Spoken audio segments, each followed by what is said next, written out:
Selamat pagi anak-anak. Hari ini kita berjumpa lagi dalam keadaan sehat walafiat untuk pelajaran matematika kelas 8. Nah, pagi ini kita akan mempelajari materi pertama yang akan kalian pelajari di kelas 8. Mungkin Ibu perkenalan dulu ya, karena ini mungkin awal buat kalian mengenal Ibu.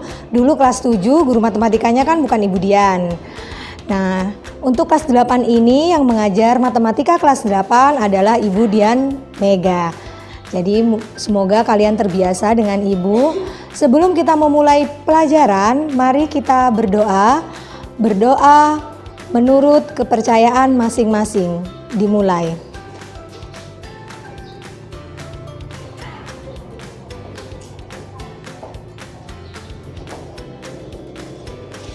Selesai. Nah, hari ini seperti yang kalian lihat, kita akan mempelajari pola bilangan. Nah, apa itu pola bilangan? Pernahkah kalian sebelumnya mendengar kata-kata pola bilangan? Kalau pola kalian mungkin pernah dengar ya. Polanya ini gimana ya? Atau biasanya di HP kalian sebelum membuka layar HP biasanya di situ ada pola supaya HP kalian terbuka, tidak terkunci. Nah, kalau bilangan angka-angka. Angka-angka itu biasanya kalian sebut dengan bilangan. Sehingga hari ini kita akan menggabungkan kalau kata-kata pola bilangan berarti apa ya? Nah, itu yang akan kita pelajari. Perhatikan gambar di bawah ini. Di sebelah kiri itu ada gambar apa? Susunan kartu-kartu. Ya, betul. Yang di sebelah kanan itu gambar apa? Gambar orang ya, gambar orang disusun-susun. Nah, disusun-susun kan itu ya. Di situ itu anggota apa? Anggota cheerleaders. Biasanya kalau mereka mengadakan suatu pertunjukan, biasanya ada yang bersusun seperti itu. Di sebelah kirinya itu kartu yang disusun. Mirip nggak mereka itu? Mirip ya, antara gambar yang satu dengan gambar yang kedua itu mirip. Jadi kalau orang disusun cheerleader itu sama seperti kartu yang disusun. Nah, cukup perhatikan dulu. Ini membentuk suatu pola. Yang pertama, kalau kalian lihat tumpukan kartunya, di situ ada 3 segitiga ya. Kemudian di tingkat yang kedua ada 2 segitiga. Baru di yang atas ada 1 segitiga. Sama seperti halnya yang gambar susunan itu, anak-anak atau anggota cheerleaders, yang di bawah ada 3 orang. Yang di atasnya ada 2 orang, di atasnya lagi 1 orang. Jadi dia membentuk suatu pola. Seandainya di bawahnya anggota cheerleaders itu kan ada 3 orang, di bawahnya misalkan ditambah lagi, kira-kira ada berapa orang? Ada 4 orang. Kalau ditambah lagi ke bawahnya ada 5 orang. Sama seperti kartu. Kalau kartu di bagian bawahnya kalian tambah lagi, maka akan ada berapa segitiga? Ada 4 segitiga. Kemudian kamu tambah lagi di bawahnya, maka akan ada 5 segitiga. Kalau ditambah lagi ke bawahnya akan ada 6 segitiga. Nah, itu yang disebut pola. Jadi tanpa kamu menyusun dulu kartunya, kamu sudah tahu. Kalau berikutnya, kalau kita mau susun di bawahnya lagi 1 tingkat, maka akan terdapat penambahan segitiga atau penambahan anggota cheerleaders. Jadi ini penerapan pola bilangan dalam kehidupan sehari-hari, contoh nyatanya. Nah, hari ini subtopik yang akan kita pelajari yang pertama, pengertian pola bilangan. Jadi kalau pola bilangan dalam matematika itu apa sih? Yang kedua, macam-macam pola bilangan. Yang ketiga, mencari suku yang belum diketahui. Suku itu apa, Ibu? Suku Dayak, suku mana? Bukan ya. Yang dimaksud suku di sini bukan suku bangsa, tapi nanti akan kalian pelajari apa yang dimaksud dengan suku. Nah, pengertian pola bilangan bisa kalian baca. Kalau pola saja itu adalah susunan yang mempunyai bentuk teratur dari bentuk yang satu ke bentuk berikutnya. Contohnya tadi susunan kartu.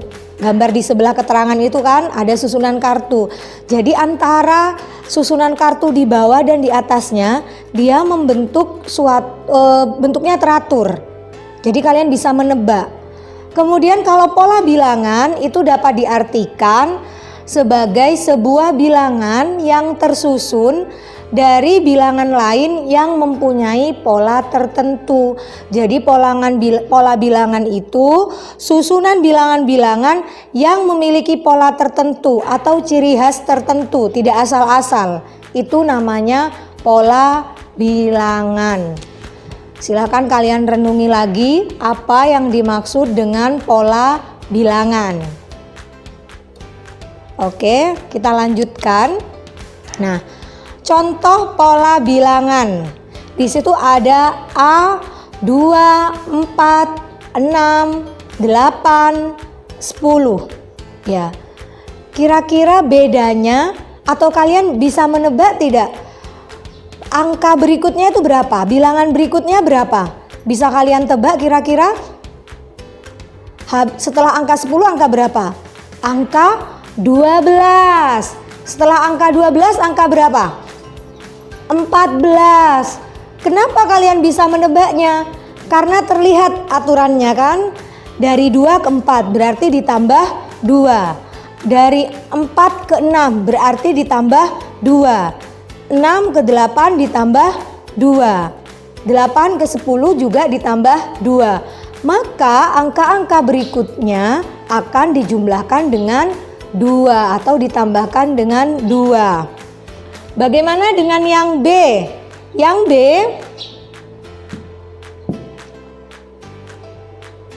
ada 8, 9, 11, 14, 18. Nah, kira-kira suku atau bilangan berikutnya itu kira-kira berapa? Kalau kalian jumlahkan di sini berapa? 8 tambah 1 ada 9. Kemudian 9 ke 11 ditambah 2. 11 ke 14 ditambah 3. 14 ke 18 ditambah 4. Berarti berikutnya ditambah berapa? Ditambah 5. Nah, di sini berarti 23. Kalau bilangan berikutnya berarti ditambah berapa? Ditambah 6. Oke. Contoh yang ketiga, yang C, contoh pola bilangan yang ketiga. Ada 4, 4, 4, 4, 4. Ibu semuanya 4, 4. Berarti bilangan berikutnya berapa? 4. Seterusnya 4. Jadi dia memiliki pola bilangan yang terdiri hanya dari angka 4. Sudah ya? Sudah paham ya? Lanjut. Komponen-komponen pola bilangan. Jadi tadi ada pola bilangan, contohnya tadi Ibu ambil dari salah satu contoh di awal tadi, ada 8, 9, 11, 14. Itu pola bilangan yang ini tadi ya. Nah, di situ ada tulisan U1. Ada U2, ada U3. Nah, yang dimaksud U itu kalau U1 dibaca suku ke-1 atau suku pertama. U2 suku kedua. U3 suku ketiga. Jadi ini yang dimaksud dengan suku. Ya, kita menyebutnya ini suku. Suku pertama, suku kedua, suku ketiga. Jadi jangan bingung. Kalau kalian mendengar kata-kata suku bukan berarti suku bangsa ya kalau dalam matematika. Tapi suatu bilangan yang ada pada anggota pola bilangan di mana urutannya sesuai dengan letak bilangan itu. Kalau pertama berarti dia suku pertama, suku kedua, suku ketiga. Nah,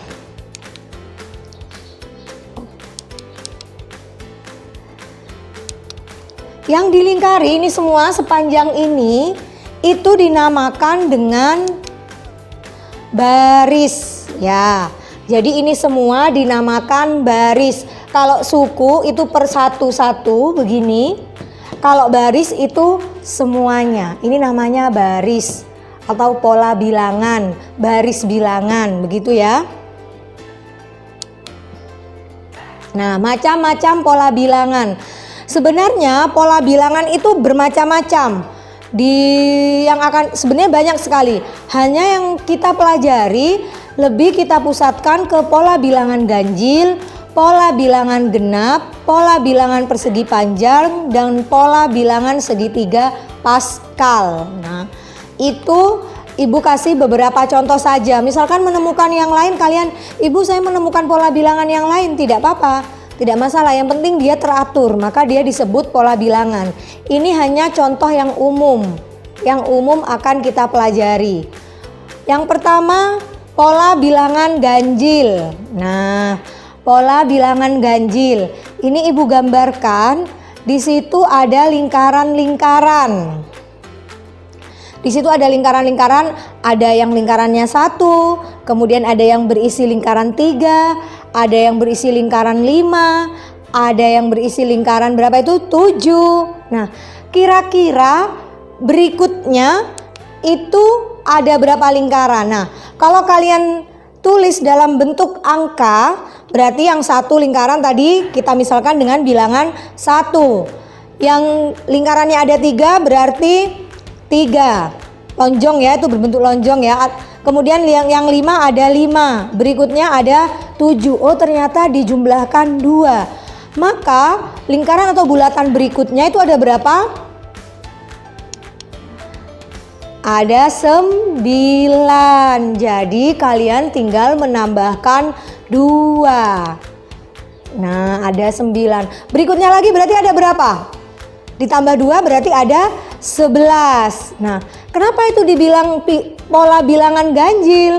Karena angkanya di situ ganjil semua. 1 ganjil, 3 ganjil, 5 ganjil, 7 ganjil, 9 ganjil. Nanti seterusnya anggota pola bilangan itu akan berbentuk bilangan ganjil ya. Kemudian yang kedua, pola bilangan genap. Sama sih sebenarnya sama pola bilangan ganjil, cuma sekarang dia angkanya berupa angka atau bilangan genap. Di situ diilustrasikan dengan lingkaran-lingkaran. Ada 2, ada 4, ada 6, ada 8. Maka berikutnya ada berapa? Ayo berikutnya ada 10. Sama, itu tadi juga ditambah dengan 2. Jadi itu tadi sama-sama bilangannya ditambah dengan 2. Sama seperti yang ganjil tadi. Cuma di sini anggotanya pasti bilangan genap. Ada 2, ada 4, ada 6, ada 8, ada 10. Kalau dilanjutkan berikutnya berarti berapa? 12. Kemudian berapa lagi? 14 dan seterusnya. Semua anggotanya bilangan genap. Nah, contoh yang ketiga itu ada pola bilangan persegi panjang. Kenapa dinamakan pola bilangan persegi panjang?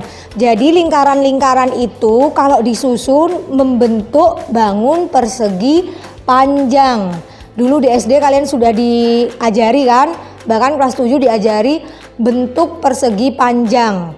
Jadi ada panjang, ada lebar. Nah, di situ ada 2. Terus sebelahnya ada 2. Ada berapa? Yang pertama di sini 1, sekarang ini 2. Tapi yang horizontal ada 3. Kemudian lagi barisan berikutnya, suku berikutnya. Yang horizontal, yang vertikal ada 3. Kemudian yang horizontal ada 4. Kemudian lagi di sebelahnya yang vertikal ada 4, yang horizontal ada 5. Nah, maka bisa dipastikan pola berikutnya, kalau yang vertikal suku berikutnya itu ada 4, maka suku setelahnya ada berapa? Ada 5. Yang horizontal ada berapa? Ada 6. Coba kita lihat. Nah, jadi yang vertikal ada 5, yang horizontal ada 6. Vertikal tuh yang berdiri. Kalau horizontal itu yang tidur ya, diingat-ingat. Vertikal yang berdiri, horizontal itu yang tidur. Jadi di situ yang vertikal ada 5, yang horizontal ada 6. Kalau kita salin atau kita jadikan ke bentuk bilangan, di situ turun dari 2 ya, 2. Yang suku kedua ada 6, titik-titiknya ada 6. Suku ketiga ada 12. Suku keempat ada 20. Coba kamu lihat di sini. Nah, suku berikutnya ada 30. Dapat dari mana coba kalau ini? Yang vertikal 1, yang horizontal 2, berarti 1 kali 2. Yang di sini yang vertikal 2, yang horizontal 3. 2 kali 3 berapa? 6. Kalau yang ini vertikal 3, horizontal 4, berarti 3 kali 4 12. Maka bisa dipastikan yang suku berikutnya di sini vertikal 5, horizontal 6, berarti 5 kali 6 berapa? 30 ya. Perkaliannya harus hafal. Ini pola bilangan persegi panjang. Sekarang yang terakhir, contoh pola bilangan segitiga pascal. Untuk segitiga pascal, kenapa kok dinamakan segitiga pascal? Karena yang menemukan itu Blaise Pascal. Jadi misalkan salah satu di antara kalian nanti bisa menemukan suatu pola bilangan yang baru, terus bisa digunakan oleh orang-orang khususnya di Indonesia maupun di luar negeri sana, maka pola bilangan itu akan dinamakan sesuai dengan nama kalian. Contoh, misalkan ini, Ibu Yahya bisa menciptakan suatu pola bilangan baru di mana pola bilangan yang ditemukan Yahya bermanfaat bagi orang banyak. Nanti pola bilangannya pasti dinamakan pola bilangan Yahya. Sama seperti ini. Dulu Pak Pascal ini menemukan pola bilangan yang berbentuk segitiga dan bisa dimanfaatkan oleh orang banyak, maka dinamakan atau penemuannya diakui sehingga dinamakan pola segitiga Pascal. Kalian perhatikan gambar di samping. Di situ, ini penulisannya beda seperti polangan bilangan pada umumnya. Kalau pola bilangan pada umumnya kan segaris gitu ya. Kalau dia berbentuk segitiga terus ke bawah. Bagaimana itu cara membuatnya? Kalian boleh menghafalkan segitiga Pascal itu seperti itu. Atau kalau kalian misalkan lupa, caranya seperti ini. Yang paling pertama itu ada angka 1. Ini ada di puncak, angka 1. Kemudian di sebelah-sebelahnya, di bawah, di sebelah kiri kita kasih angka 1 dulu. Di sebelah kanan juga diberikan angka 1. Nah, kemudian ini dinamakan baris pertama. Jadi kalau pada segitiga Pascal ini dinamakan baris pertama ya. Sambil lihat gambar di samping. Kemudian untuk baris berikutnya kalian jumlahkan di tengah-tengah ini. 1 tambah 1 berapa? 2. Kalian taruh di tengah. 2. Kemudian sebelahnya lagi kalian tambah 1 di sini, 1 lagi di sebelah sini. Paham? Nah, barisan berikutnya sama, barisan berikutnya kamu boleh, kita mau kasih 1 dulu. Ingat, satunya harus di luar 1 yang tadi. 1 di sini. Nah, 1 di sebelah sini. Kemudian kamu jumlahkan. 1 tambah 2 berapa? 3. Taruh tengah sini. 2 tambah 1 berapa? 3. Nah, ditemukan 1, 3, 3, 1. Ini baris. Yang ini baris kedua. Ini baris ketiga. Nah, kemudian bisa dicari nggak baris keempat? Bisa, sama seperti cara yang tadi. Di sebelah dikasih 1 lagi. 1. Di sampingnya lagi 1. Kemudian kamu jumlahkan. 1 tambah 3, 4. 3 tambah 3, 6. 3 tambah 1, 4. Maka menjadi barisan 1, 4, 6, 4, 1. Ini baris Kemudian selanjutnya bisa kalian lihat lagi ke bawahnya ada 1, 5, 10, 10, 5, 1. Itu cara mendapatkannya seperti tadi yang Ibu contohkan. Jadi semuanya dihitung. Gampang ya. Cuma kelihatannya aja rumit tapi cara mencarinya gampang. Oke, sudah mengerti ya itu pola bilangan segitiga Pascal. Jadi 4 contoh itu pola bilangan yang biasa dipakai, yang biasa kalian jumpai. Tapi nanti tidak menutup kemungkinan akan banyak pola bilangan lain yang tidak punya nama, tapi masih kalian pakai. Kita lanjut ke latihan soal. Nah, coba kalian lihat latihan soal. Tentukan suku berikutnya. Nah, di situ nomor 1 ada gambar bintang-bintang. Digambar di samping ya, ada gambar bintang-bintang. Yang pertama bintangnya 1. Yang kedua bintangnya 3. Yang keempat bintangnya ada berapa?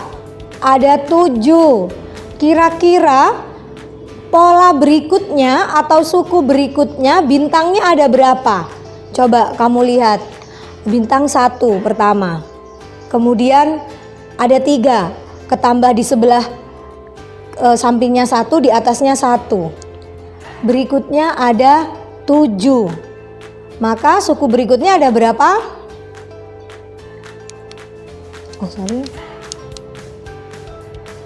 Ada berapa itu? Ya betul, ada 10.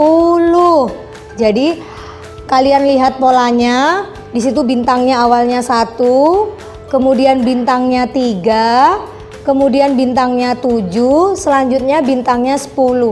Kalian cukup melihat gambar polanya. Jadi kalian ikuti, oh kalau yang tadi bintangnya ke kanan selalu tambah 1, ke atas tambah 1, kemudian di tengah-tengah ditambah 1. Maka berikutnya ke kanan tambah 1 lagi, ke atas tambah 1 lagi, yang di tengah-tengah ditambah 2. Jadi cukup kalian lihat polanya. Kalau yang soal nomor 2, 88, 86, 84, 82. Kira-kira suku berikutnya berapa? Ada yang bisa kira-kira suku berikutnya? Dari 88 ke 86 dikurangi berapa? 2. 86 ke 84 dikurangi 2. Oh, maka suku berikutnya juga dikurangi 2. Berapa? 84 kurangi 82 dikurangi 2 menjadi 80. Oh, jadi pola bilangannya dikurang. Nah, sekarang yang ketiga. Dari 2 ke 6. Kemudian dari 6 ke 18. Kira-kira gimana itu? Kalau dijumlahkan, oh 2 ke 6 berarti 2 tambah 4. Tapi 6 ke 18 kan ditambah banyak, ditambah 12. Kira-kira diapakan ya itu? Nah, coba kalian lihat nomor 3.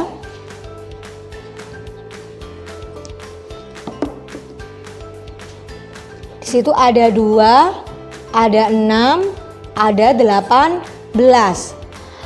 2 ke 6 tidak selalu ditambah atau tidak selalu dikurang ya. Coba kalian pakai perkalian. Kalau misalkan dikali 3, 2 kali 3, 6, betul atau tidak? Betul. Nah, 6 ke 18 dikali 3 betul atau tidak? Betul. Nah, berarti oh ini pola bilangan perkalian 3. Maka selanjutnya di sini juga dikalikan 3. 18 kali 3 berapa?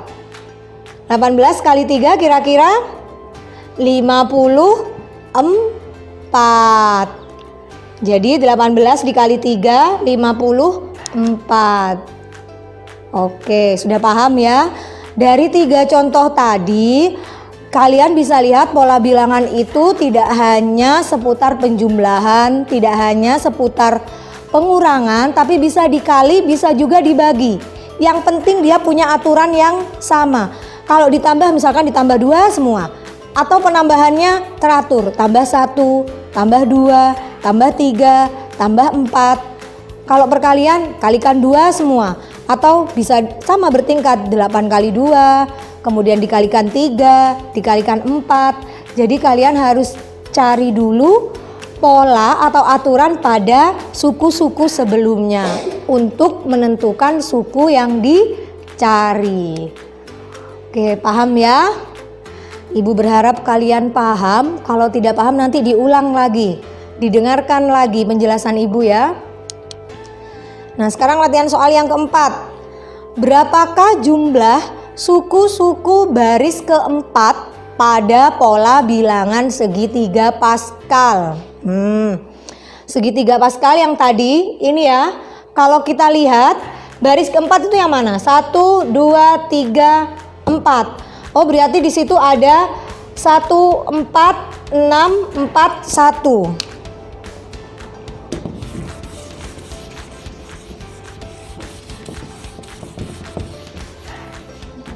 Yang diminta di situ berapakah jumlah suku-suku baris keempat? Baris keempat itu ada 1, ada 4, 6, 4, 1. Kalau dijumlahkan 1 ditambah 4 ditambah 6 ditambah 4 ditambah 1. Berapa hasilnya? Coba dihitung. Ayo coba dihitung. Berapa? Ada 16. 1 tambah 4 5. 5 tambah 6 11. 11 tambah 4 15 tambah 1 16. Jadi gitu kalau mencari penjumlahan dari suku-suku baris bilangan Pascal. Kalau yang ditanya baris ketiga, maka yang kalian jumlahkan angka-angka yang ada pada baris ketiga. Ya. Ngerti ya contoh keempat? Nah, itu dimunculkan lagi barisannya. Yang baris keempat berarti 1, 4, 6, 4, 1. Dijumlahkan hasilnya 16. Jadi itu hasilnya. Sudah mengerti ya untuk barisan pola bilangan segitiga Pascal?